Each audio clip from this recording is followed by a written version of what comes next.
Rudisell, and we are at the Inferno Room, which is a tiki bar that we've worked really hard over the last couple of years. My business partner Chris practically built everything in here by hand.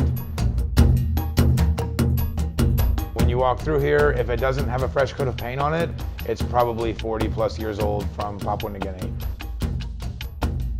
I'm also a business partner at Black Market, and my general manager, Chris, and he's also a great friend of mine. I've known him for 20 years. So he and I kind of started to get obsessed with rum, and it's kind of a hop, skip, and a jump from rum into the tiki world. We've been around for a little while. In October 2018, it will be 10 years as an owner. Next door, we own the Thai restaurant, Siam Square. That was our first place. We opened that in 2008. We really wanted to open on the Indianapolis Cultural Trail, which was a big driver for that. Now, when we opened the Thai restaurant, that trail did not exist. Of course, now it's complete, but all of our locations are based on the trail. Rook, we put at Fletcher Place, which is just about 4 blocks from here. This whole neighborhood has changed so much. The whole neighborhood has just exploded. There's no more real estate left. There's record stores, there's vintage shops, there's live music venues. I don't think anybody expected it to happen that quickly. Watching the food scene has been insane. Like, it's really, really, really wild to have seen in the last 10 years how fast we went from being really hard pressed to have a good meal in downtown Indianapolis to having so many choices. There's no way you could hit them all, even if given a couple-week vacation here. Of course, this neighborhood's been, home for me for 10 years anyhow, so it felt natural to have it right here. Chris and I were working at Black Market. It was a particularly hot weekend, and they were calling for temperatures over 100 degrees, and our AC never kept up. And we knew it was going to be hot.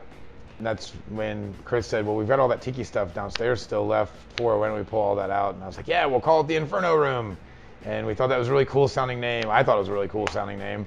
Until I realized that I had subconsciously picked it out of Beetlejuice. And it was a really, really successful weekend, and thought, well, maybe we got something here. Maybe we can actually do a whole project based around this instead of just a night. It evokes that kind of like intrigue and mystery and, cannibalism and headhunters and all kinds of like danger, and that's what we were aiming for as we designed the place. We just were like, more skulls, more skulls. Where I'm sitting right now was actually the judge's bench. Behind me, there were 2 holding cells. We had to remove cages out of drywall. There were jail toilets. This used to be an old courtroom.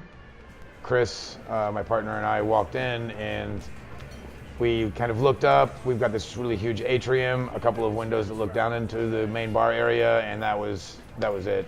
Immediately we were like, yes, this is home. When people walk through the threshold of the door at the Inferno Room, you should immediately feel like you left Indianapolis, you've left Virginia Avenue, you've left Fountain Square.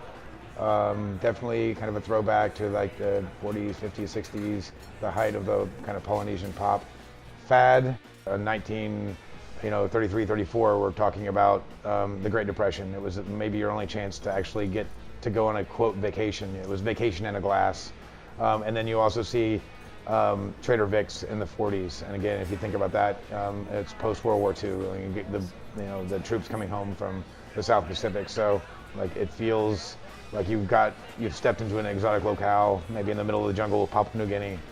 Tiki at its core is about escapism. You're a guest here, we have you for a couple hours to have some cocktails and some food, and we want you to forget about everything else that's on the other side of that door. But we really want people to kind of go around and be able to see this artwork. I mean, tiki's more than just flowery drinks and flowery shirts and, rum drinks. It's really a movement about the artwork. I mean, the artwork's really, really important.